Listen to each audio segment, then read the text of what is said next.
twice, but has picked up a yellow card.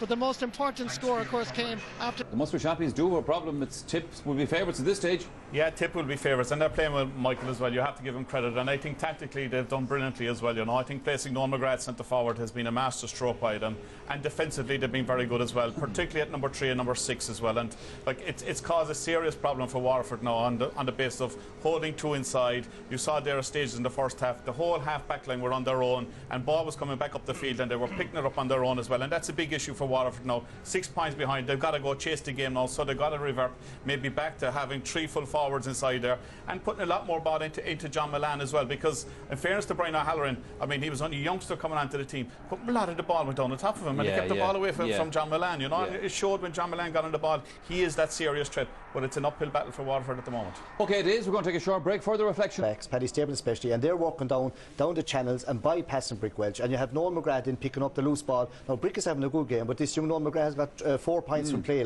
so you'd have to say the Waterford forwards or the Tip forwards are going very well. Now Waterford, to me, you'll have to go back to an orthodox game because they're down to 6 points. Now they'll have to go chasing. You can't go defending when you're down to 6 points. They'll have to go for broke and kind of throw caution to the wind. They're trying to be very defensively, it's okay, but just Tip forwards, they are throwing the ball around and are well on top. You said this wouldn't work, Chair. It was never going to work today, Michael, because Tipperary had a chance to study this tactic, and you know, we were all talking about it before the game. How are you going to get past Brick Welch? So what do Waterford do? They hand them the formula on how to get past Brick Welch. You know, we draw your 2 corner forwards so that Cummins can poke the ball to the cornerback. Cornerback runs to the 40-yard line, and now he drops the ball right in behind Brick Welch. It was crazy. Now, it's not over yet for Waterford. They've got to say, right, it didn't work. Brian O'Halloran didn't work. That didn't work. Now, let's go back to the 15 against 15. Let's go back to getting ball into Milan inside in the full forward line with our 3 full forward lines inside, and let's force Cummins to poke the ball out. You know, to poke the ball long. Give him no alternative. If they don't do that, Tip will clean them out. Some of those balls that were being dropped in, Tomas, into that Waterford defence, we said one of them would eventually break. And it did, and Lara Corbett was there. Yeah, and at times you were saying why didn't they put him out to the corners and maybe get the runners on him and stuff like that as well. But look again, there's nobody on Patrick Maher here, right? He has all the time in the world to hit a long clearance, and look, there's no better man in the game than the ball coming in at the edge of the square than Lara, and he's proved it so many times in the past.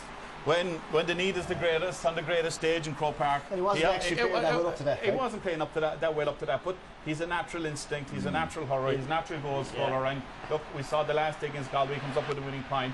He comes up with a goal here in the match, right? I mean, they need to keep him in the game, though, all the time, because he is the man that makes him take up over there with no throwing hand passes around and obviously getting scores himself. And it's not that the full back line were playing badly, they were playing really well. Yes, they were. We were just after saying, listen, they're going to make a mistake. So their ball is going to break here, and just as it happened, ball was in it. They held out really well, but when so much ball is coming in, eventually one chance comes, and no better man than Lara to push it away. Well, that's a bit of opportunism by Lara Corbett, who was brilliant at that kind of stuff. But I mean, the man, as we said a moment ago, who really benefited from the way things were playing out was Noel McGrath. Well, a young fella, really, but a great hurler. Came from the winner. This fella is a good hurler. They switched him in centre forward, and it's a big ask. But once he gets on the ball brought down here, he has so much skill. He's a natural. Picks it up, has a little look around, touching his back, cuts to, and he has left or right leg. Does the right in here, and sharp grip, flicks it overhead. Now he's doing this all day. Now Brick Welch is playing well enough, but any chance that he gets, he's going to score it.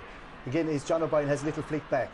Again, bang, just flick of the wrist. You think he's going to be hooked or blocked down, no chance to see flick. And again, like he's having a dream first half.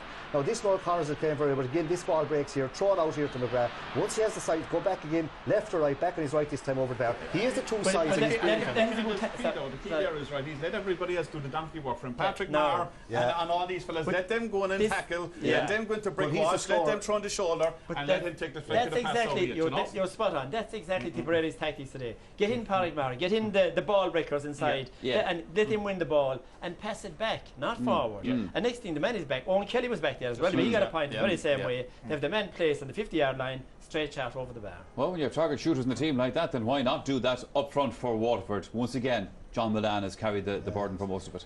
Yeah, and I mean he's been well marshalled, I suppose, as well. But look, I mean he's a fantastic performer, and like he's the man that's, if they're going to get back into this game, he's the man that's going to bring it forward to them as well, you know. And look, we've seen this so many times, so many years and stuff like that as well. But again, he's up there on his own. He's leading kind of a lonely life above there at the moment, you know. He's living on crumbs. He's leading on crumbs, you know, and he needs to get a bit more support. I mean, this is coming away out the field, and they're fantastic scores and they're inspirational scores. And like, he is on his game. And when he's on his game, you must give him possession, you must give him ball. And I mean, that's something that Waterford will have to address. Sir mentioned Big Dan will have to come on, because OK might be pushing on, but he is very strong around the I presume that'll be the plan. They'll have to, because like, they need a goal or two to get back into this game. 6 points down. The points that they're getting for play OK, but Tipper good enough to go on and get points but as well. We've seen Waterford, though, Michael, so many times in the past being in this position, right? And I mean,